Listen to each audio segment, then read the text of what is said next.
Pemutusan hubungan kerja alias PHK di sektor industri tekstil masih terus terjadi sampai saat ini.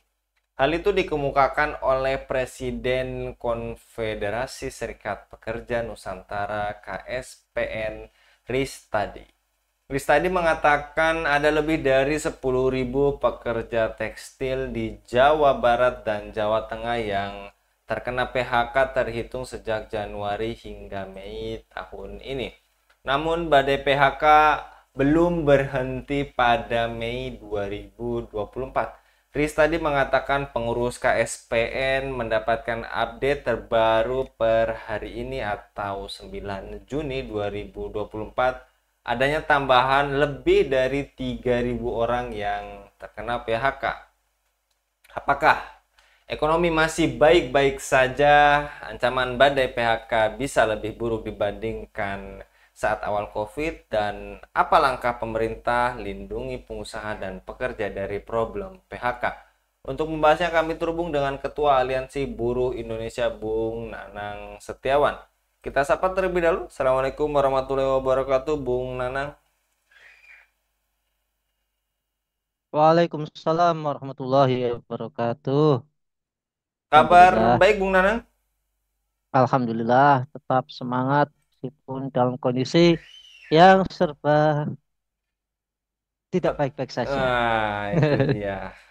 Baik, terkait pemutusan hubungan kerja atau PHK hingga gulung tikar sejumlah pabrik terjadi di tengah kondisi perekonomian Indonesia yang pemerintah klaim cukup baik, sebab hingga kuartal pertama 2024 tumbuh 5,11%. Meski begitu, Presiden Jokowi mengklaim ekonomi Indonesia sangat kokoh dengan pertumbuhan yang tinggi. Bahkan dalam forum G20, Indonesia masuk dalam 3 besar dengan pertumbuhan ekonomi yang tertinggi.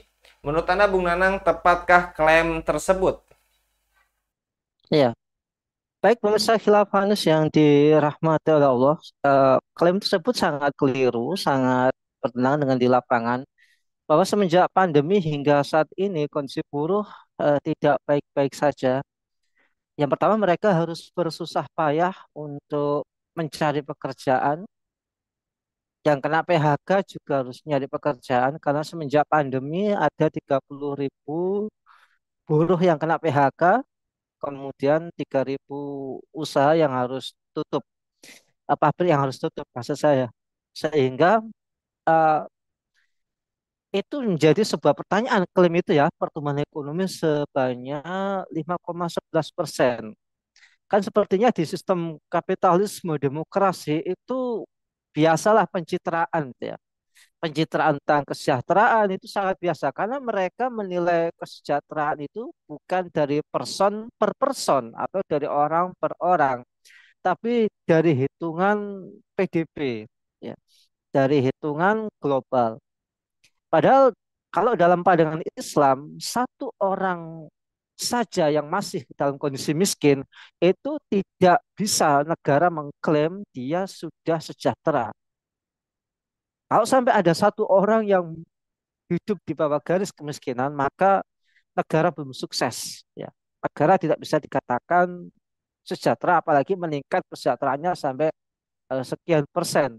Ya, kondisi hari ini buruh itu tertekan, ditekan oleh penguasa, ditekan dengan pajak, ditekan dengan kebutuhan harga-harga yang terus melambung tinggi, dan mereka luar biasa tetap bersabar. Jadi sangat dalam tanda petik kejam sekali klaim kesejahteraan kenaikan eh, pertumbuhan 5,11% itu ya. Kalau penurunan sih iya. Begitu Bung Anggi. Baik, Bung Nanang, dan diketahui gejala PHK sudah terjadi sejak 2023. Apakah pemerintah terkesan acuh dan lambat? Ditambah lagi pemerintah tidak tegas menghentikan banjir impor produk Cina. Bagaimana tanggapan Anda, Bung Nana? Iya, sebenarnya gejala PHK itu sudah terjadi semenjak tahun 2015. Ya ini ketika Indonesia taken kontrak dengan Cina, ya paket bantuan ekonomi sebesar 50 triliun. Yang kemudian dari paket itu muncullah CAFTA, China ASEAN Free Trade Agreement, yang juga disebut sebagai MEA, Masyarakat Ekonomi Asia. Perjanjian yang dalam paket kesepakatan itu Indonesia harus menggunakan barang-barang impor dari Cina plus tenaga kerjanya. Ya, sehingga pada tahun 2015 itu saya masih ingat banyak sekali perusahaan-perusahaan yang gulung tikar. Padahal mereka ini perusahaan-perusahaan yang kuat. Dikarenakan tidak sanggup untuk menghadang serbuan barang-barang impor dari Cina. Mulai dari pulpen, termasuk tekstil, termasuk besi, yang harganya itu sangat murah. Ya, sehingga serbuannya sudah mulai 2015. Eh, Sangat terasa di tahun 2020 ketika pandemi melanda, itu ada tindakan unfair, tindakan yang tidak tidak tegas dan cenderung membahayakan buruh dan juga negeri ini. Kalau tadi Bunga Anggi mengatakan apakah pemerintah terkesan tidak acuh dan lamban, itu ada benarnya juga. Tidak acuh karena waktu itu Luhut Binsar Panjaitan selaku pemerintah mempersilahkan buruh-buruh asal Cina untuk masuk ke Indonesia. Padahal waktu itu Cina adalah daerah asal pandemi COVID-19. Lah kok beraninya pemerintah itu memasukkan orang-orang berpenyakit ke Indonesia. Jadi seperti itu. Kemudian lamban, ya betul lamban. Karena waktu itu Indonesia tidak segera, pemerintah maksud saya tidak segera merespon dampak dari serbuan barang-barang impor dan tenaga kerja dari Cina itu dengan bagus. Buktinya di lapangan banyak tenaga kerja Indonesia yang tersingkirkan. Alasan bahwa pemerintah waktu itu memasukkan tenaga kerja dari Cina karena mereka ini tenaga ahli, itu fakta di lapangan sangat tidak tepat. Mereka orang-orang Cina yang masuk ke Indonesia itu beberapa di antaranya adalah narapidana.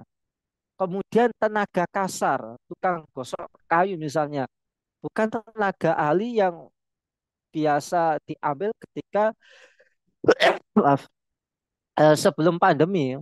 Jadi sebelum 2015, jadi sebelum 2015 itu tenaga kerja asing yang masuk ke Indonesia itu tenaga ahli semua.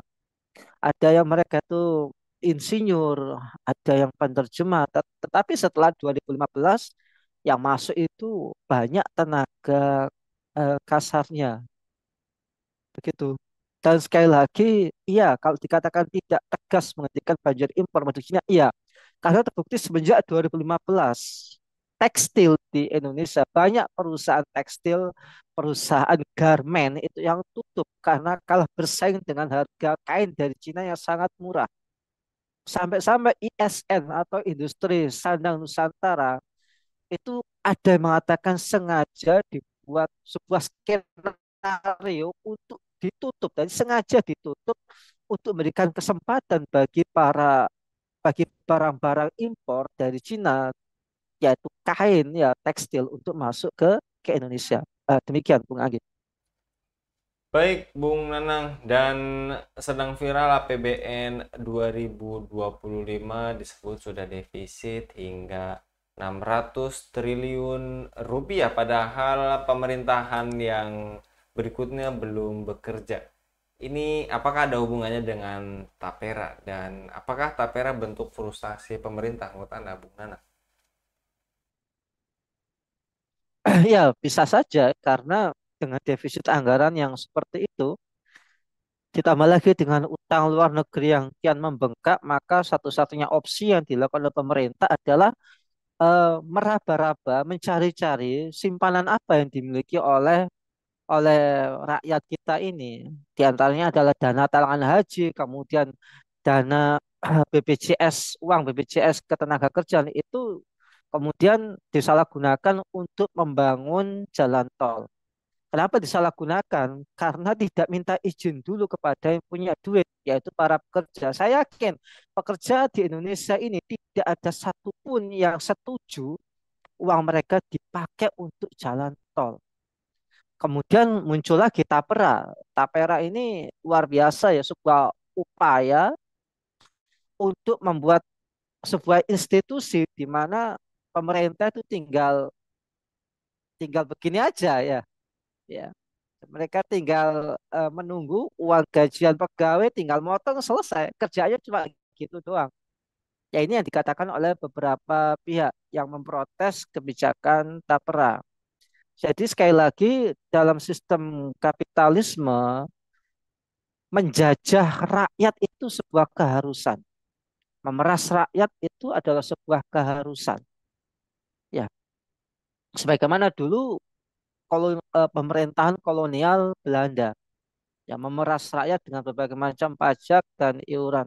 Karena secara ekonomi negeri kita sudah terjajah, Bang Anggi dan pemirsa Khilafanis yang dirahmati oleh Allah, negeri kita sudah terjajah. Bangsa Indonesia sudah tidak bisa menikmati lagi kekayaan alamnya, emas di Papua, kemudian permata, gas alam kita, ya batu bara kita, semuanya dikuasai oleh asing. Kalaupun ada yang dikuasai itu dalam jumlah yang sangat kecil sekali. Terbukti apa? Pemasukan negara kita saat ini hanya mengandalkan hutang luar negeri dan pajak. Kalaupun ada komoditi ekspor yang menjadi andalan itu batu bara dan kelapa sawit. Maka kalau dikatakan frustasi sih mungkin iya gitu ya. Tapi semoga mereka bisa sembuh dan tidak frustasi lagi setelah nonton channel ini kan. Nah, solusinya bagaimana? Yaitu merebut kembali sumber daya alam kita dan menggunakannya untuk sebesar-besar kemakmuran rakyat. Meskipun tantangan hari ini bukan sekedar itu saja, tapi juga budaya korupsi di negeri ini yang merajalela. Itulah dampak dari penerapan sistem demokrasi sekuler. Begitu, Bung Anggi. Ya. Baik, Bung Nanang, dan menurut Anda apakah meluasnya gelombang PHK berlangsung dalam jangka panjang, dan kemudian apakah ini juga menunjukkan sistem kapitalisme membuat ekonomi negara ini menjadi buruk? Iya, Bung Anggi. Apakah ini akan menjadi sebuah gelombang yang berlangsung panjang tergantung pemerintahnya? Apakah mau melanjutkan sistem demokrasi sekuler ini ataukah tidak? Karena memilih sistem demokrasi sekuler ini berarti memperpanjang penjajahan asing atas negeri ini, memperpanjang penjajahan ekonomi atas Indonesia yang jelas ini dalam konstitusi kita di preambula UUD 45 itu disampaikan misi dari tujuan utama dari pembentukan Indonesia adalah untuk mensejahterakan kehidupan bangsa. Nah, bagaimana mungkin bisa dikatakan sejahtera kalau rakyatnya terus dibikin resah dengan pungutan-pungutan seperti ini? BPJS itu meresahkan pengusaha dan pekerja. Dengan seenaknya penguasa itu memotong penghasilan pengusaha dan juga penghasilan para buruh. Ya, begitu aja kerjaannya gitu. Kemudian ada lagi tapera. Kemudian kenaikan harga kebutuhan pokok seperti minyak goreng dan beras. Kok sepertinya tidak henti-hentinya meneror dalam tanda petik rakyat negeri sendiri dengan berbagai macam beban. Begitu ya. Kok nggak ada baik-baiknya kayak gitu ya. Ya, jadi kalau tidak segera berhenti menerapkan sistem demokrasi sekuler, maka gelombang PHK ini akan terus berlanjut karena kita melihat tidak ada keberpihakan pemerintah terhadap nasib buruh. Buruh disuruh cari kerjaan sendiri-sendiri. Ya, ada yang namanya kartu prakerja, iya sih, tapi kan lucu. Kita disuruh beli paket, Ya dikasih duit beli paketnya dia, kemudian nggak jelas ini nanti diterima di perusahaan mana kan gitu. Nah, rakyat kalau mau dikasih dana untuk usaha, ya tolong dong, bukan sekedar dikasih saja, dikasih channel bagaimana usahanya itu laku. Bagaimana dulu para khalifah, mereka datang ke pasar-pasar, menanyakan bagaimana dagangan mereka, dagangan para pedagang. Kalau sebut dikasih solusi. Jadi pemerintah betul-betul ngemong rakyatnya, betul-betul meriayah rakyatnya, bukan lepas tangan. Kamu buruh PHK ya cari sendiri, nggak bisa kayak gitu. Ya, kalau memang ada program untuk penanggulangan PHK, ya silahkan itu dimaksimalkan. Dimaksimalkan dalam artian buruh jangan ditelantarkan begitu. Ini kan lucu, buruh sendiri susah cari kerjaan, sementara tenaga kerja asing terus datang. Penyakitan lagi, naga kasar lagi, bikin onar lagi, kan gitu. Sudahlah merebut jatah eh, lapangan pekerjaan buruh dalam negeri, bikin onar lagi di negeri ini. Ya, maka sistem kapitalisme ini, ya memang ini sistem yang sangat buruk dan membuat negeri ini terpuruk. Maka satu-satunya cara adalah meninggalkan sistem kapitalisme itu. Bung Anggi dan para pemirsa Khilafah yang dirahmati oleh Allah, meninggalkan sistem kapitalisme ini butuh pemimpin-pemimpin yang berani, butuh masyarakat yang berani. Di manakah kita mendapatkan keberanian itu dari pemahaman, pemahaman mengenai akar masalah di negeri ini dan solusinya. Dari manakah solusi yang paripurna dan tuntas? Siapa lagi, dari mana lagi kalau bukan dari zat yang menciptakan manusia? Dalam hal ini adalah syariat Islam. Syariat Islam dengan tegas menyatakan bahwa kedaulatan tertinggi itu di tangan Allah, bukan di tangan rakyat, bukan di tangan manusia. Nah, dari sinilah terlahir sebuah sistem ketenaga kerjaan dalam pandangan Islam, bahwa buruh itu merupakan bagian dari rakyat yang wajib diriayah oleh pemerintah. Salah satunya dengan cara memberikan gaji yang sesuai dengan curahan tenaga mereka. Ya dulu kita pernah menyuarakan upah layak nasional. Ya gambarannya seperti itu, bukan UMK atau UMR, gitu ya. Ya, contoh UMK itu bentuk ketidakadilan kepada para buruh. Sama-sama kerja jadi kuli bangunan, tapi gajinya beda. Ya, yang satu gajinya, yang satu ini rajin karena UMK di kotanya itu rendah, akhirnya digaji rendah. Sementara yang satunya kerjanya males-malesan, ya seperti buruh dari asing ini kerjanya males-malesan, malah digaji sangat tinggi melebihi buruh buruh lokal.